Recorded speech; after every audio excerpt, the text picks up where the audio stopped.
الجلاش باللحمة بالطريقة اللي تخليه طري من جوه ومقرمش وجميل جدا من بره، وبجد طعمه خطير وسهل جدا ويتحضر في دقايق. يلا نشوف عملناه ازاي بكل بساطة وسهولة. معايا طاسة على النار، حطيت فيها معلقتين زيت ومعلقة زبدة أو سمنة، وهنزل عليها ببصلاية كبيرة قطعتها صغير أو فرمتها في الكبة، وهشوح البصلة لحد ما تبقى باللون الجميل ده.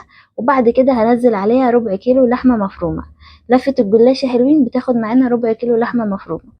وهشوح اللحمة بتاعتنا مع البصلة كده لحد ما لونها يتغير وتبقى بالجمال ده. هنزل عليها بالبهارات بتاعتنا اللي هي عبارة عن نص معلقة صغيرة ملح ونص معلقة صغيرة فلفل اسود وسبع بهارات وبهارات لحمة وورقة لورا وكمان رشة جوز الطيب بسيطة.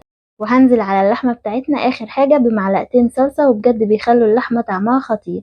هسيبها بقى على نار هادية كده لمدة 5 دقايق لحد ما اللحمة تستوي وتبقى تمام، وهي كده جهزت معانا.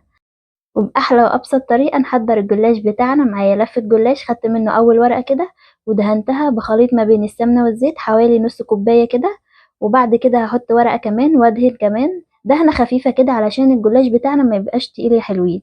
حاولوا تخففوا ايديكوا خالص. وبعد كده يبقى كده دهنت 3 ورقات فوق بعض. هتني كده أول جزء من الورق بتاعنا وبعدين هحط الحشوة بتاعتنا عليه بالشكل ده كده، وهبدأ ألف الجلاش بتاعنا بالشكل ده يا حلوين. وبجد سهل جدا وما بياخدش أي وقت خالص بالطريقة دي كده. وبعدين هجيب صينية تكون مقاس صباع الجلاش كده، وهدهن بقى الصينية كويس قوي بالخليط اللي هو السمنة والزيت زي ما قلتلكوا كده. وبعد كده هحط بقى الجلاش بتاعنا، وانا لقيته طويل شوية فهقسمه، هاخد منه الحتة الزيادة دي يعني واحطها كده ايه في الجنب، وهكمل بنفس الطريقة. وكده خلصتهم كلهم، ودي كده لفة الجلاش بتاعتنا. هبدأ بقى بسكينة حامية أبدأ أقطعها بالطريقة دي. لازم نقطعها طبعا قبل ما تدخل الفرن زي ما انتوا شايفين كده. طبعا العزومة ما تحلاش غير بصينية الجلاش اللي احنا عاملينها النهاردة.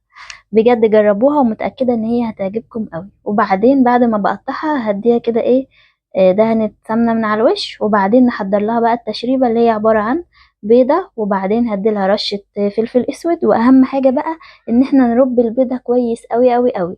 تمام. بعد ما ربيتها هنزل عليها بكوباية الا ربع من الحليب، وطبعا يكون حليب بارد ما يكونش سخن ولا حاجة. وهقلبه كويس قوي مع البيضة، وبعدين هصب التشريبة على صينية الجلاش، واهم حاجة اوزعها كويس كده بالشكل ده. وبسم الله ما شاء الله الجلاش هيبدأ يشربها على طول. هدخله بقى على فرن سخن في الرف اللي في النص على اعلى درجة حرارة. بيقعد حوالي بالظبط ربع ساعة كده. اشيك عليه ابص عليه من تحت اول ما ياخد لون هشغله الشواية. وحاولوا تخلوا الشواية على هادي علشان الشواية المرة دي كانت هتضحك عليا، بس الحمد لله. وبس كده اول ما ياخد لون حلو هطلعه بألف هنا وشفا. بجد صينية جلاش تشرفك في العزومات، وسهلة جدا وخطيرة. لو عجبتكم ما تنسوش تعملوا لايك ومتابعة وتقولوا لي رأيكم.